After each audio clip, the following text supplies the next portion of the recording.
ബൾബും സ്വിച്ചും സോക്കറ്റും ഒക്കെ മാറ്റി നടക്കുന്ന എന്നെ സംബന്ധിച്ചിടത്തോളം എനിക്ക് മരുഭൂമിയിൽ പെയ്യുന്ന മഴ പോലെയാണ് ഇങ്ങനെയുള്ള വർക്കുകളൊക്കെ കിട്ടാറുള്ളത് കേട്ടോ.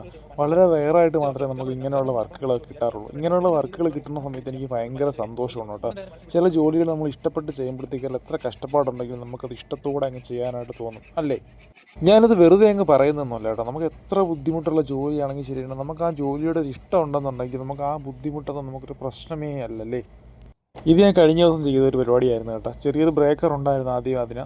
അതിപ്പോൾ എന്താണ് പറയുന്നത്, ഫുള്ള് നശിച്ച് പഴക്കത്തോടു കൂടി നശിച്ച് നാരായണക്കല്ലായിട്ടിരുന്നിരുന്നു കേട്ടോ. അപ്പോൾ അതിനെല്ലാം വലിച്ചിളക്കി കളഞ്ഞിട്ട് ഒരു 400 ആംപിയറിൻ്റെ ഒരു ബസ് ബാർ സെറ്റ് ചെയ്തതായിരുന്നു നിങ്ങളിപ്പോൾ കണ്ടുകൊണ്ടിരിക്കുന്നത് കേട്ടോ.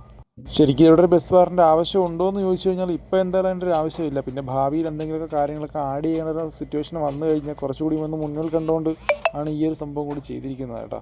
അങ്ങനെ ജോലിക്കിടയിലെ വിശ്രമവേളകൾ ആനന്ദകരമാക്കാൻ വേണ്ടിയിട്ട് ഞങ്ങൾ മുതിർ പോയി വെള്ളവും കേക്കെല്ലാം മേടിച്ചുകൊണ്ട് വന്നു കേട്ടോ. ഇപ്പോഴത്തെ പുതിയ മാനേജ്മെൻറ്റാണ്. പുതിയ മാനേജ്മെൻറ്റിൻ്റെ പ്രത്യേകത എന്ന് പറയുന്നത് ജോലിക്കാരുടെ കാര്യങ്ങൾ കൂടി നോക്കാറുണ്ട്. പഴയ മാനേജ്മെൻറ്റിന് പോലെയല്ല, സ്വന്തം കാര്യം മാത്രം നോക്കാതെ ജോലിക്കാരുടെ ആവശ്യങ്ങൾ കണ്ടറിയുന്ന ഒരു മാനേജ്മെൻറ്റാണ് ഇപ്പോൾ ഞങ്ങൾ